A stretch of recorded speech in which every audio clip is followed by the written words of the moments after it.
Hey guys, welcome back to one more video. ఈ వీడియోలో చూపిస్తున్న శారీ వచ్చేసి మా ఫ్రెండ్ వాళ్ళ మదర్ది అనమాట. వాళ్ళకి గృహప్రవేశం ఉందనేసి దీన్ని డిజైన్ చేయమని నాకు ఇచ్చారు.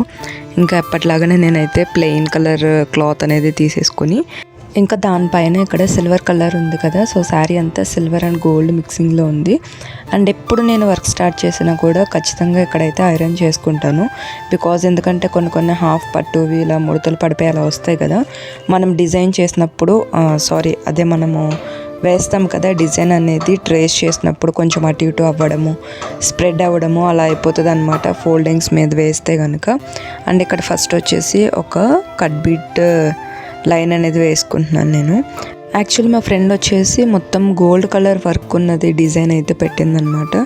బట్ కొన్ని డిజైన్స్లో అయితే కనుక మనము గోల్డ్లో అయితే కనుక మ్యాక్సిమం అన్ని మెటీరియల్ దొరుకుతాయి. బట్ సిల్వర్లో వచ్చేటప్పటికి కొన్ని మెటీరియల్స్ దొరకవు అనమాట. మ్యాక్సిమం మనకి గోల్డ్ మెటీరియల్ ఎక్కువ ఉంటుంది కదా, సో వాళ్ళు ఇచ్చిన డిజైన్ని మళ్ళీ సిల్వర్ కలర్లోకి ఇలా కన్వర్ట్ చేశాను. ఏదైనా సరే సిల్వర్ కంటే కూడా గోల్డ్ కలర్ కాంబినేషన్తో వేసిన డిజైన్స్ అనేవి ఎప్పుడు కూడా చాలా బాగుంటాయి. సిల్వర్ కలర్వి కుట్టినప్పుడు అయితే లుక్ ఉండదు కానీ, బట్ స్టిచ్ చేసుకుని వేసుకున్నాకైతే మాత్రం చాలా లుక్ అనిపిస్తుంది. ఓన్లీ సిల్వర్ కాకుండా నార్మల్గా మనము గోల్డ్ కూడా మిక్స్ చేసి స్టిచ్ చేసుకుంటే చాలా బాగుంటుంది. అండ్ ఫస్ట్ వచ్చేసి నేను ఇక్కడ అటు ఇటు జెరీ లైన్ అనేది వేసేసుకొని దాని తర్వాత కడ్దానాతో ఇక్కడ ఒక లైన్ అనేది వేసుకున్నాను. అండ్ ఇక్కడ నేను చూపించే సర్కిల్స్ వచ్చేసి ఇవి కూడా స్టిచ్ చేసేసుకుంటున్నాను అనమాట జెరీ థ్రెడ్తో. మీరు కావాలంటే స్టిచ్ చేసుకోవచ్చు, లేదంటే లేదు. నేనైతే ఇక్కడ విచ్ థ్రెడ్ అనేది తీసుకున్నాను అనమాట, అదే యాంకర్ థ్రెడ్ అంటాం కదా. సో ఆ యాంకర్ థ్రెడ్ తీసుకుని మొత్తం నాట్ వర్క్ అనమాట ఫ్లవర్. అండ్ ఇక్కడ వచ్చేసి నేను ఒక 4mm పర్ల్ బీడ్ అనేది తీసుకొని దాని చుట్టూరు ఇక్కడ నేనైతే ఈ విధంగా నాట్స్ వేసుకుని ఫ్లవర్స్ అనేది క్రియేట్ చేస్తున్నాను. ఇక్కడ నార్మల్గా ఈ నాట్ ఫ్లవర్సే కాకుండా బీడ్స్తో కానీ లేకపోతే ఇంకేమైనా కుందన్స్ అవి కూడా పెట్టుకుని వేసుకోవచ్చు. బట్ ఎక్కువగా బీడ్స్ అలాంటివి ఇష్టపడని వాళ్ళు ఉంటారు కదా, థ్రెడ్ వర్క్ ఎక్కువగా ఇష్టపడే వాళ్ళకైతే ఈ డిజైన్స్ బాగా నచ్చుతాయి. అండ్ ఇక్కడ వచ్చేసి నేను ఎందుకు అవుట్లైన్ వేసాను అంటే నాకు స్టిచ్ చేసేటప్పుడు పర్ఫెక్ట్గా ఉండాలి, ఆ ఫ్లవర్ షేప్ అనేది పర్ఫెక్ట్గా ఉండాలి అనేసి నేను ఇది ఒక అవుట్లైన్ లాగా మాత్రమే స్టిచ్ చేసుకున్నాను. మీరు కావాలంటే స్టిచ్ చేసుకోవచ్చు, లేదంటే దీన్ని స్కిప్ చేసినా ప్రాబ్లం లేదు. ఇక్కడ మొత్తం కూడా నేను 3 రౌండ్స్ అనేది వేస్తున్నాను. ఇక్కడ 2 కంప్లీట్ అయిపోయాయి కదా.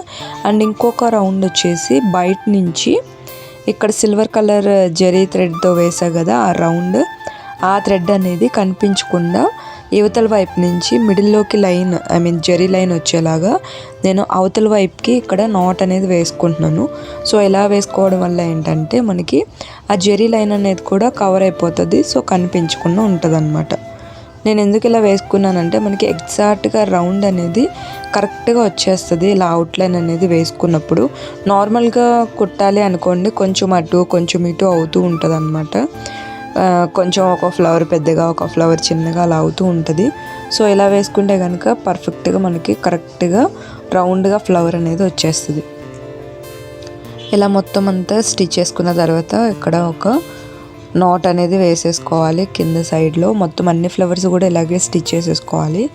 దాని తర్వాత నేను ఇక్కడ వీ షేప్లో కొన్ని లైన్స్ అనేది వేసాను కదా, ఈ లైన్స్కి అయితే కడ్దానాతోనే ఇదిగోండి ఈ విధంగా స్టిచ్ చేసుకుంటున్నాను.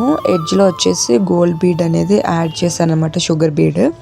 అండ్ ఇక్కడ ఒక షుగర్ బీడ్ అలాగే ఒక 2 కడ్దానా యూజ్ చేసి జస్ట్ ఇలా లీవ్స్ లాగా నేనైతే క్రియేట్ చేస్తున్నాను, స్టెమ్కి లీవ్స్ లాగా. ఇలా మొత్తం అంతా కూడా స్టిచ్ చేసేసుకోవాలి.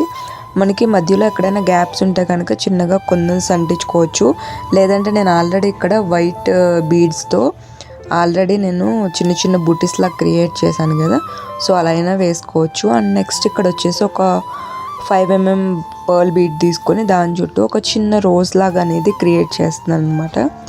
ఇలా రోజ్ లాగా క్రియేట్ చేసుకొని దీన్ని కూడా ఇక్కడ లాక్ అయితే చేసేసుకోవాలి. లాక్ చేసేసుకొని మిగిలిందంతా కూడా ఇదే విధంగా అయితే స్టిచ్ చేసేసుకోవాలి. యాక్చువల్లీ శారీలో వచ్చేసి ఇక్కడ చూపిస్తున్న సాప్ గ్రీన్ టైప్ అనమాట. సో ఇదే గ్రీన్ శారీ వచ్చింది, ఫస్ట్లో చూపించాను కదా, సో సేమ్ అదే కాంబినేషన్లో నాకు థ్రెడ్ అయితే దొరికింది. మనం ఎప్పుడు తీసుకున్నా సరే శారీలో డబుల్ కలర్స్ అయితే ఖచ్చితంగా దొరకవు.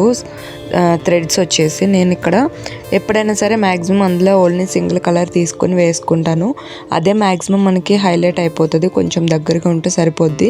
ఎందుకంటే మనకు శారీలో వచ్చే మ్యాక్సిమం కలర్స్ అన్నీ కూడా గోల్డ్తో మిక్స్ అయ్యే ఉంటాయి. ఆ కలర్స్ అనేది గోల్డ్లో మిక్స్ అయ్యేసరికి ఏమవుతుందంటే షేడ్ అనేది డిఫరెంట్గా ఉంటుంది అనమాట. సో అందుకనే నేను 2 షేడ్స్లో కూడా ఏదో ఒక షేడ్ని బ్రైట్గా తీసుకుని ఈ విధంగా అయితే వేసేసుకుంటాను. సో ఫైనల్ అవుట్పుట్ అయితే ఇలా ఉందన్నమాట. మీలో ఎవరికైనా కావాలంటే కనుక స్క్రీన్ పైన వాట్సాప్ నెంబర్ అనేది ఇచ్చాను, మీరు దాని త్రూ అయితే ఆర్డర్ చేసుకోవచ్చు. సో ఇదండి వాళ్ళ వీడియో నచ్చితే కనుక ఖచ్చితంగా లైక్ చేయండి. దీనికి సంబంధించిన స్లీవ్ డిజైన్ నేను నెక్స్ట్ వీడియోలో అయితే పోస్ట్ చేస్తాను. మళ్ళీ వీడియోలో మళ్ళీ కలుద్దాం. అంతవరకు బాయ్ బాయ్.